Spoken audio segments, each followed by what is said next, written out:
How do you know when you're being successful? Most people kind of look at success as something aspirational, like looking down the road and saying, I'll be successful when I get to this, when I make $1 million, or when I have this amount of money, or when I, do this many properties, or something that you're defining a goal as how they know they'll be successful. Right. But the reality is, the kind of success that we're looking for is the sustainable feeling of success.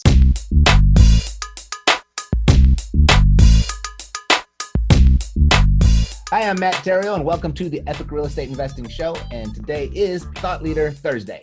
All right, so on today's episode of Thought Leader Thursday, I am joined by someone who I refer to as a marketing genius. And considering we're all marketers before we are real estate investors, I thought it was fitting to have him on the show, so I'm very excited about it. He fell in love with marketing as a young boy when he first realized that selling stuff on commission was much better than renting himself out by the hour for a regular job. And he's never looked back. So he carried this distaste. I like the way he says that. He's carried this distaste for real work into his adult life and is focused on a lifestyle-centered approach to business, using marketing as the ultimate lever to a life of freedom and fun. So please help me welcome to the show, Mr. Dean Jackson. Dean, welcome to Epic Real Estate Investing. Hey, man, welcome. This is exciting. Yeah, isn't it? I feel like we've seen each other a few times now here in the last 6 to 8 months. I feel like that's true. So, Dean, as I was reading about you and as I've talked about you, what was that young boy moment that caused you to fall in love with marketing? Well, it's interesting because when I was 14, waited until you were 14 was the minimum age where you were allowed to get a job. And my friend Neil and I went up to the bowling alley in town, and we both applied at the same time. We both got hired, and that was for a job at the minimum wage of $2.50 per hour, which is what it was.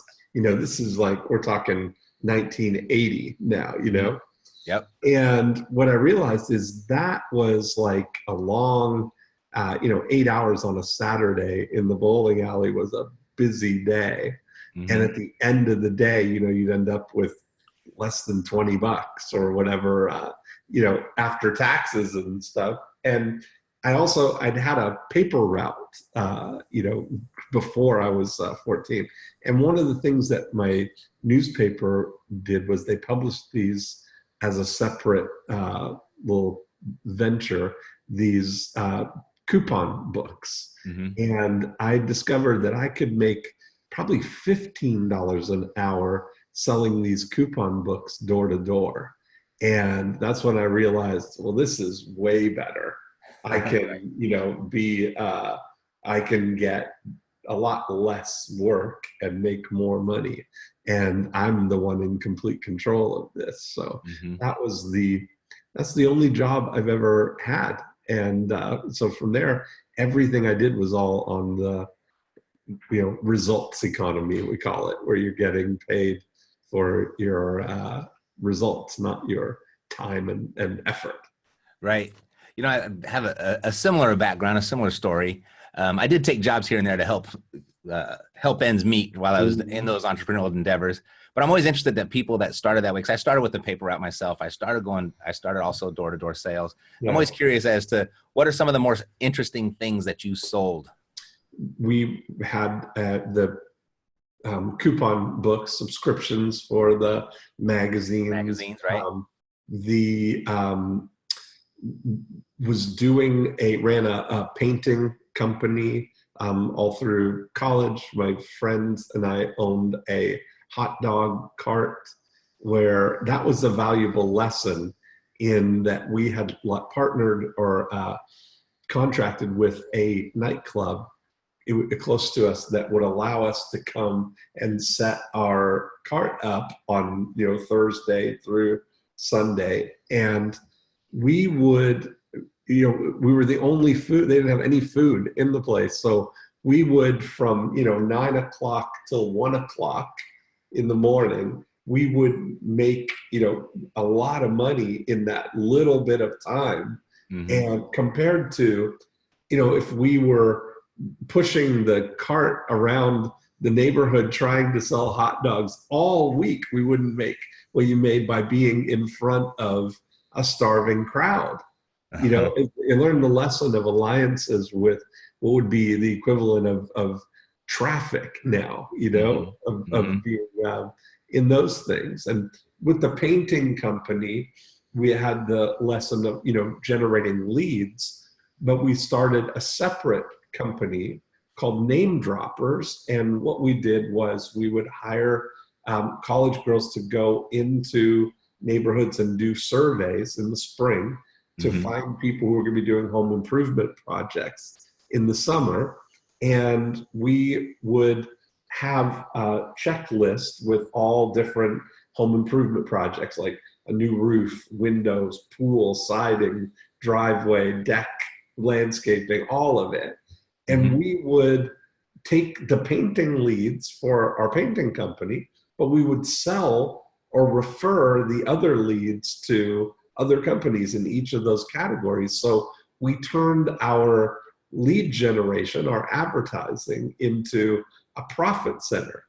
And in some cases, if we refer a pool to the pool company, our referral fee for that would be more than the money we would make if we had painted their house. And sometimes we would get to do both. Sometimes we would paint the house and referred the pool company and made the money for that. So I've just always been, I've just had that love for marketing from the very beginning, you know? The internet has put those types of creative ideas on full steam ahead for you. Absolutely, yeah. Right? One of the things I found interesting the few times that we've been together is that you've always got like an interesting story or an anecdote or a fact or some sort of historical reference to make a point. And I was reading about you, and you said that one of your favorite things is to discover new information. Right. And you know, I've just noticed that every time you've got some new information. So do you have a process for what you set out to learn, or is it just kind of, you know, happen? I think it's one of those things is like I'm insatiably curious.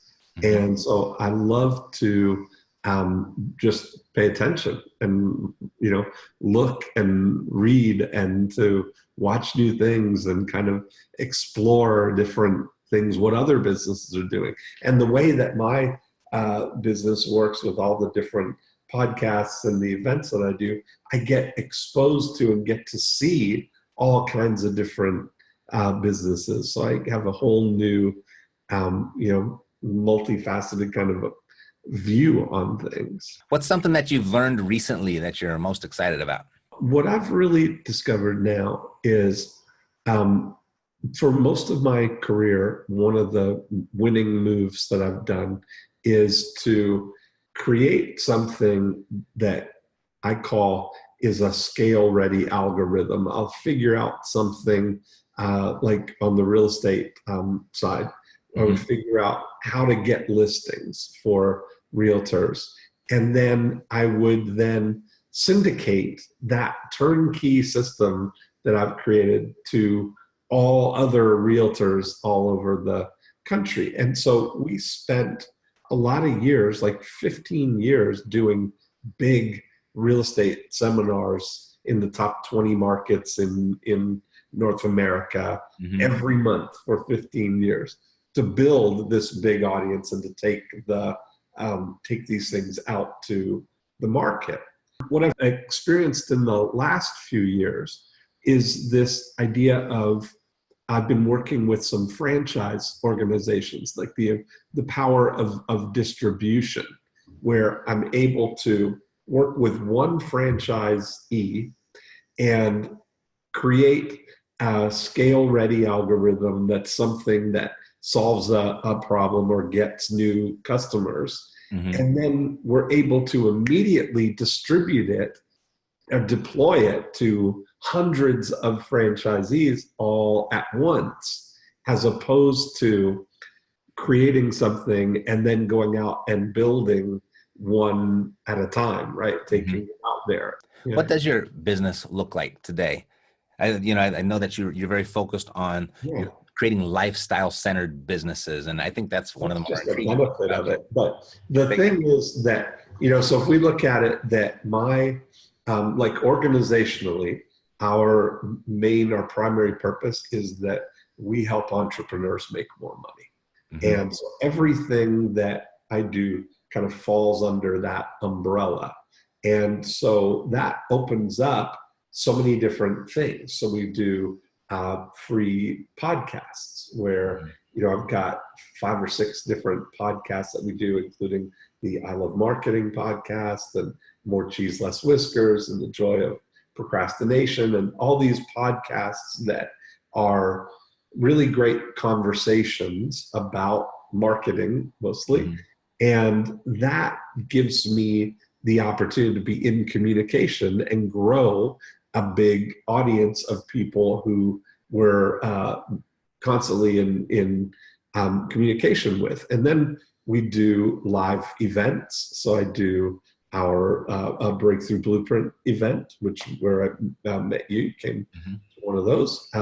We spend 3 days with people applying our 8 profit activators to their business. We've got online programs like our Breakthrough Blueprint program and our email mastery program. Mm-hmm. And then I have a company called 90 Minute Books that we help authors write their first book. Mm-hmm. And tools. So we have I have a company called gogoclients.com, which is, landing pages, autoresponders, toll-free voicemail, postcards, and a CRM, all in one thing. So there's a whole collection of things that all fall under that umbrella of helping entrepreneurs make more money, which is a huge, big enough territory that I'm never going to get tired of it or bored or feel cornered or wondering if there's a bigger market. And, the great news is helping people make more money it's never going to go out of style. One thing I find so intriguing about you is your systemization and your creation of efficiencies. And what you just described to me was actually hearing it all come out at once is really rather large. Yeah. Right? How do you, can you touch on, you don't have to go into great detail, I guess, but can you touch on how you are able to manage so much? Yeah. Well, it takes a village. That's the thing, right? Is people. And so I always, that's really the thing that, I always now have learned to focus on asking myself, the question of who, not how to do something. So I focus on what I see and what an opportunity is and what I want to do, but I don't get trapped in the mechanics of how do I do that. I am focused on, okay, who can help me with this? Who can I partner with, or who can I bring on our team to run that division of our business? And I think that's really been out of necessity, because one of the great things is I'm ADD and, find it's not natural for me to focus and, do disciplined execution of things. But I have an infinite capacity for ideas and seeing what to do. Right. Yeah. I should have known that answer, because that's one of the bigger takeaways I've had from hanging out with you. It's not the how, it's the who. Right. And, well, you passed your own test. That's right. Exactly. Yeah. Very good. So you talk a lot about business. You talk a lot about marketing and helping entrepreneurs make more money. What would you like to talk about more that you don't get the opportunity to? It's been an interesting thing, because you bring up the lifestyle stuff that I really am a big believer in, that the purpose of the business is to support my life, right? That my life is the thing that is really where what I'm most interested in growing or building. And so I've been thinking about and really working on the dynamic between what I call like the lifestyle elements of something. I've started a podcast called Listing Agent Lifestyle. and it's for our real estate community. And I talk about there's 8 elements of the listing agent lifestyle. 5 of them are kind of the business elements, but the 3 lifestyle elements are daily joy, abundant time, and financial peace. And we're looking to turn those dials up to 11, where we're trying to get to maximize those 3 things. And I often find that where people get frustrated is when those 3 things are out of alignment, right? That if they're not joyful, it's usually because they feel like they don't have any time, right? They're stressed with the time. And the reason that they feel with the time crunch is because they feel often that they have a money crunch. And so it's like this whole downward spiral of things that can spires together to bring people down, where it's the same thing, where I look at it, if I can help somebody make more money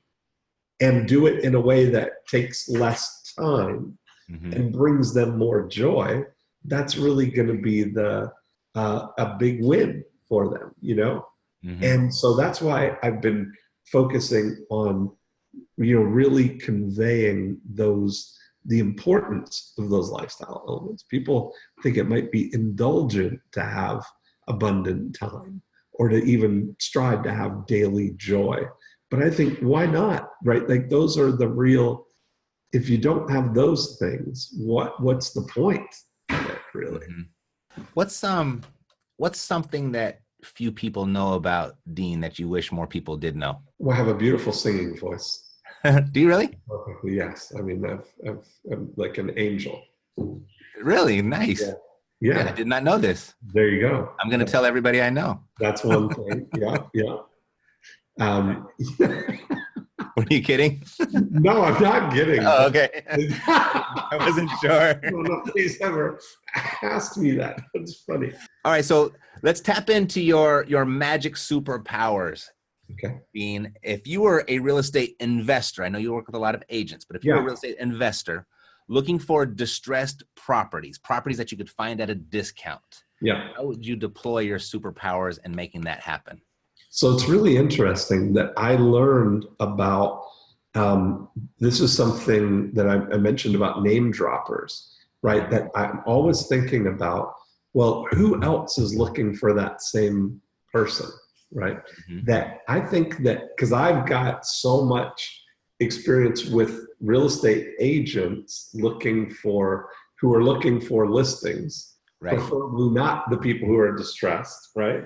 But the fact is that you're going to find, out of some number of people in any neighborhood, that there's going to be some number of distressed situations. And that trying to only find those people is, that's not how I would approach it. I'd still try and find the people as if they're going to be normal sellers in a way, like not stressed, especially the way we're doing it, which is offering the valuable information for people. Because anybody who's thinking about selling their house, the thing that they want to know is, what is it worth,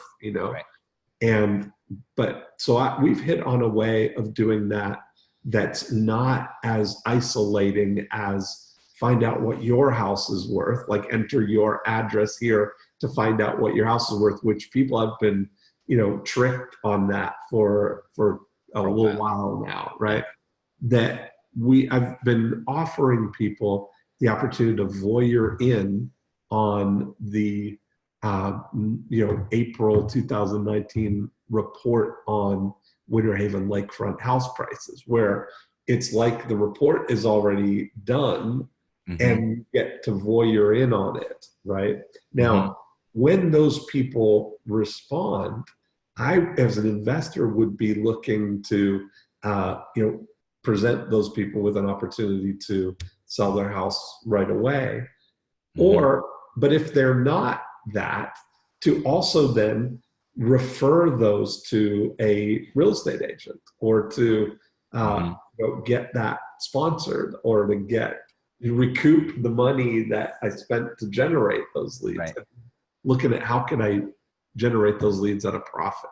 The concept being offering, say, your market report. Yeah, the market, but more where it's not so much focused on you and singling you out. It's that you happen to live in a townhouse in a particular area, like the Winter Haven townhouse report.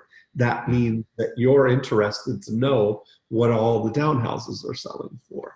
Or if you live in a community called Lake Ashton or Cypress Wood, or a golf course community, you want to know what the activity is going on in there, because you may be thinking about your options. Can I negotiate a short sale? Can I get out of this? Can I, you want to, the data, the more information that you have is going to create more options for you, right?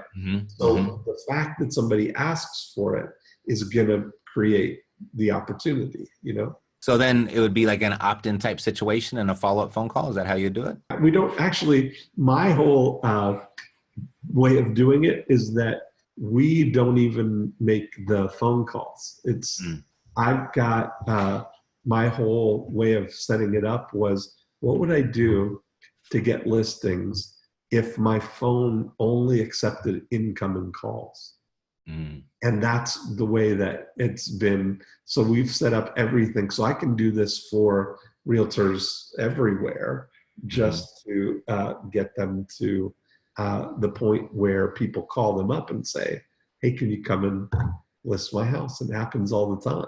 The power of a powerful question, right? Well, that's it. But I think, are you noticing how, I'll ask you a question because I'm curious about this too. How do you think things like Open Door and the iBuyers and stuff are going to change the distressed property investment situation? Yeah, I don't know what the workings on the back end look like. So basically they're venture backed. They've got all the money. So they if you want to sell your house to Open Door, what you do is you fill out a little form, send them some pictures of your house. They look it over. 24 hours later, they give you an offer for your house. And typically the offer will be for, that number, market value, basically, minus the 6% fee for the Open Door experience, plus another 3% or so for a risk fee on top of that. So you basically will get, 90% of what market value is for your house. But you can close in 3 days, or you can close in 33 days or 3 months, whatever you want to close. So it kind of gives a baseline, but I think overall they were saying within Phoenix, where they have a pretty good, almost 10% market share in Phoenix, that their average is about 6.5% to 7% off the market value. Yeah, I've got two thoughts on it. One was, I was a real estate agent. That's how I got started. That was in 2002. So I was 2002 to 2006. I was an agent. And I remember back then, every agent was always nervous because that was kind of the emergence of Zillow, or like with their introduction to the market. And everyone was really concerned about that. And I remember that, I forget the actual number, but I think there's like 1.1 million real estate agents across the country. Yeah. I think the last time I looked, there was about 1.1 million real estate agents. Yeah, exactly. Right. So there's that part of it where I've seen this kind of fear and this, this discussion and chatter about something like that. And it hasn't had an impact yet. The other part I think about is, I think it's going to take a lot of public education for someone just to sell their house through a phone or through a computer. Yes. Right. Where that becomes normal. And I think that's going to take longer than most people think. Yes. It's my thoughts. I agree. Yeah. But I think as it becomes Yeah, normal. Like when you look at it, when somebody, what would they, what would your investors be typically looking to buy a property for if it's a distressed situation? What kind of a discount off of market value are you finding Right. that you guys are able to negotiate?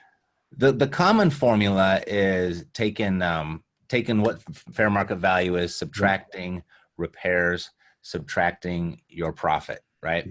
Mhm. And then that in that profit, there could be your profit only or your profit plus maybe another investor you might sell that property to. So it's Yeah, kind of a big chunk. So I think people are looking between 50 and 70% off of yeah, market, right? Yeah, yeah.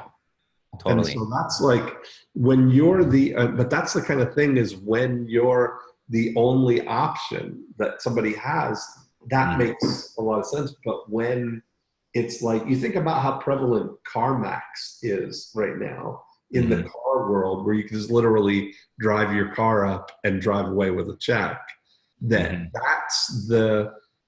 that's where a lot of in major markets, that's where it's going, right? Mhm. Mhm. So it's interesting because the data is available so that they can determine what market value is, you know? Right. Right. Yeah, no, I think something's gonna they'll meet eventually, right? Yeah, What we do here at Epic, we're very much more the buy and hold strategy. So the deep yeah, discount isn't yeah, necessarily required because we're right, not flippers. I don't know. yeah, I'm not. I have clients that are, but right. if there were three guiding principles for your success, what would they be? So, I think that those can all be found in something I did about 20 years ago. I decided to define what success means to me. Hmm. And so I did this work with a gentleman called Thomas Leonard. And uh, Thomas was really instrumental in kind of guiding me through that process. But the conversation we were having was how do you know when you're being successful? Most people kind of look at success as something aspirational, like looking down the road and Hmm. saying, I'll be successful when I get to this, when I make $1 million, or when I have this amount of money, or when I, do this many properties, or something that you're defining a goal Hmm. as how they know they'll be successful. Right. But the reality is, the kind of success that we're looking for is the sustainable feeling of success, right? How do you know that you're being successful? So we started, instead of thinking about it as something aspirational, we started looking and thinking, how will I know it when I'm experiencing it right now, so that I can just be successful, right? Right. And so all we did was fill out the statement, I know I'm being successful when. And so we filled those out with finishing that statement with what it means to you. Hmm. And so for me, my top three, as you asked about three, my Yep. top three are that I know I'm being successful when I can wake up every day and say, what would I like to do today? Mm. So that means my number one value is time freedom, Right. right? That I know I'm being successful when I'm in complete control of my time and I can do whatever I want. Hmm. Then number two is that I know I'm being successful when my passive revenue exceeds my lifestyle needs, Mm. so that I don't have to spend my time to provide for my life. That Hmm. gives you another level of freedom. Then the third is that I'm working on projects I'm excited about and doing my very best work. And that is an infinitely scalable statement, because it allows me to, it defines everything. I'm working, I'm not just idle laying around kind of thing. Right. I'm working towards something, right? On projects. So there's always a newness and an excitement and a beginning and a middle and an end on a Hmm. project. Right. that I'm excited about, meaning I want to work on the things that I want to move forward on.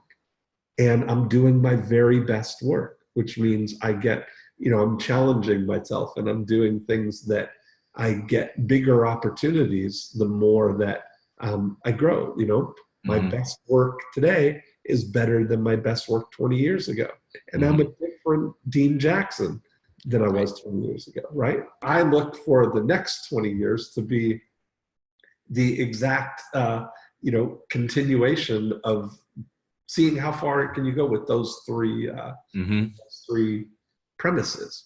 I think I'm going to adopt those, if you don't mind. Why wouldn't you? Right? Those are fantastic. Yeah. Well, Dean, it's been an absolute pleasure. Let's stay in touch. Let's do it again. Yeah, awesome, man. All righty. Well, thank you so much. All righty. So that's it for today. God bless to your success. I'm Matt Theriault. I'll see you next week on another episode of Thought Leader Thursday right here on the Epic Real Estate Investing Show. Take care.